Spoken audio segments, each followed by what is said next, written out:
Hello, everyone. I am David with Storm Austin to talk about severe weather preparedness here. We are transitioning over from winter to spring, and as of now, things are looking pretty active as we get into the early parts of spring, possibly, maybe even the middle to end of spring. Severe weather could be quite dangerous, so that's why I'm here to talk about the preparedness details you need to know, to break down what a watch and warning means, what severe weather threats look like, and a whole lot of other stuff. So, of course, if these tips help you, make sure to leave a like and comment down below letting me know if these tips were helpful. All right, let's go ahead and dive right into the latest details here that you need to know. So, as we go and take a look at tornado watch versus tornado warning, with the tornado watch versus tornado warning, you need to be prepared. A tornado is possible. You need to stay alert if you are in the watch. But if you're in the warning, you need to take action. A tornado is happening or is about to happen. So, as we go more in depth here, again, weather warning, take action. Storm spotted on weather radar. You need to seek shelter immediately.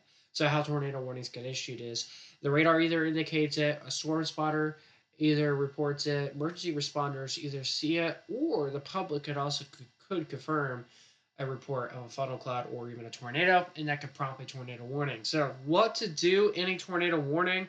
You need to avoid the windows, doors, and outside walls. Cover yourself with blankets or mattresses, and of course, the safest place to be is the basement. So you see in green, that's the better places to be at. You see those little brown, that red kind of color. That's the worst places to be in the tornado warning. So again, the closet, hallway, stairs, and bathroom are always the top tier places to be. Again, if you have a tornado cellar outside, that's also a very good place to be at. Or a basement. Again, all amazing ideas, but again, don't be outside during a tornado warning. All right, so that's about tornadoes. Now let's talk more about severe thunderstorms. So here's a breakdown of what a watch versus warning is. So severe storms are possible in the near future. That's when we have a watch that goes into effect. Usually severe watches get issued prior 30 minutes to an hour before the big weather event begins, pretty much similar to a tornado watch. And once we get a warning, this could mean severe storms are occurring or immediate seek shelter immediately. So that means it's happening right now, or it will happen at least in the next 10 minutes or so. So if you are in the warning, you need to be taking action. Seek shelter now. Don't be outside if you are in a severe warning.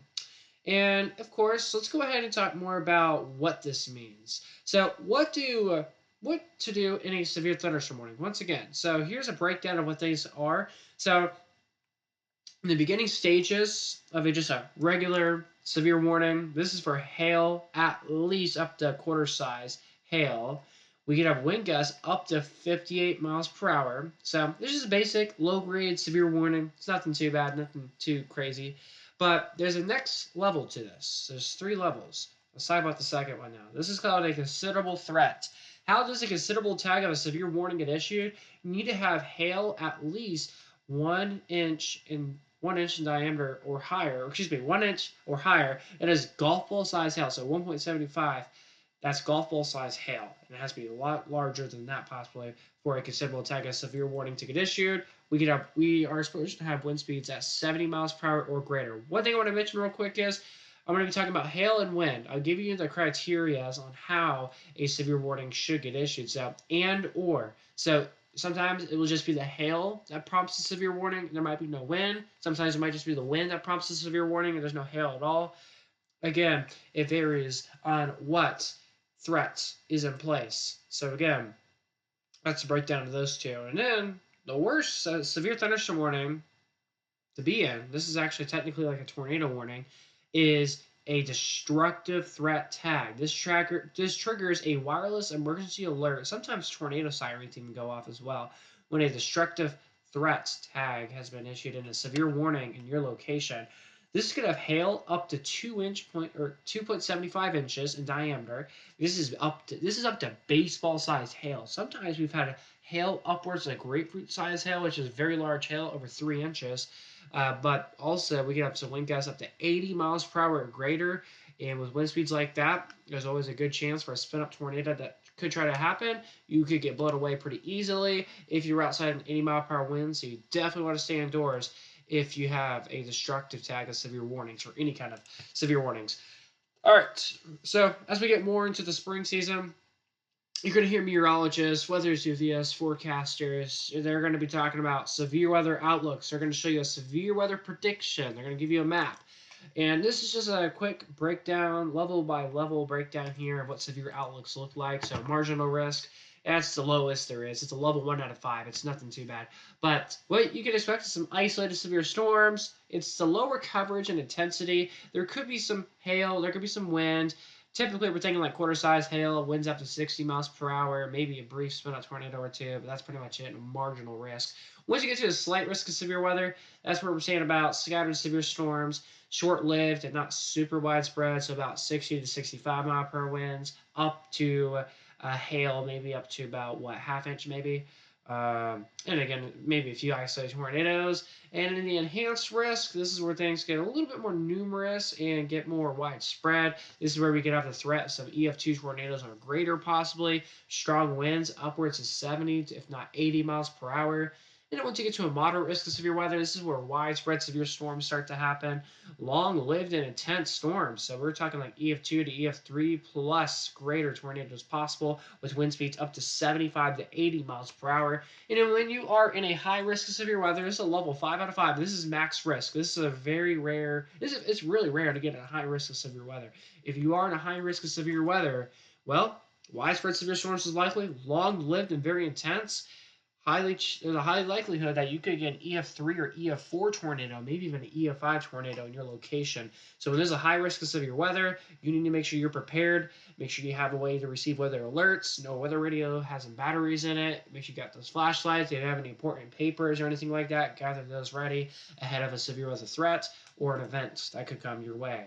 All right, so that's severe weather and stuff. Let's talk about flooding. A lot of people get flooding is also a big factor, I should say, when it comes to severe weather. So, with all the storms, heavy rain, sometimes seeing storms, so the storms will sometimes like to slow themselves down. Sometimes a training effect will happen, and a training effect is where it's just another storm comes right behind another storm. It just trains over the same area for several minutes or a few hours. So, how does a flash flood warning get issued? Flash flood watch and warning, or let's go into a breakdown. So, flash flood watch means flooding during or immediately will happen after rain, so that is during a warning. Aerial flood watch / warning is flooding that will last well after rain has ended. And then a river flood warning is flooding at a specific location along a river.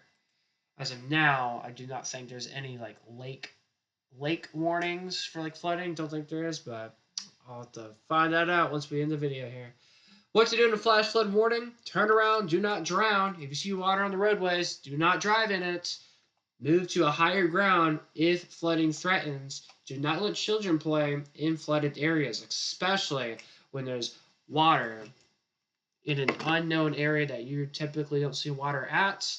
Don't let your children be in it, or don't even yourself be in it. It could be quite dangerous and probably even, I don't know, you probably could get swept very quickly. It depends on the current. If it's very fast moving, you could get swept away, potentially seriously injured, or hopefully if you get swept, hopefully you don't get swept, but if you get swept,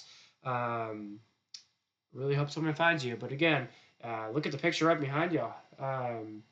Very devastating picture. You can see flooding literally everywhere across this city. I'm not exactly sure where this picture was at, but again, a lot of flooding over there. So anyways, that's my preparedness tips as we get prepared and ready for severe weather season. I'm expecting a very, very active severe weather season here for us in 2025. I'm David with Storm. You guys stay safe, stay prepared. That's your update on preparedness to severe weather that you need to know with all this information. Again, stay weather aware. Keep it here on the YouTube channel for further updates when future live streams could happen, coming from the local Austin, San Antonio area or covering national.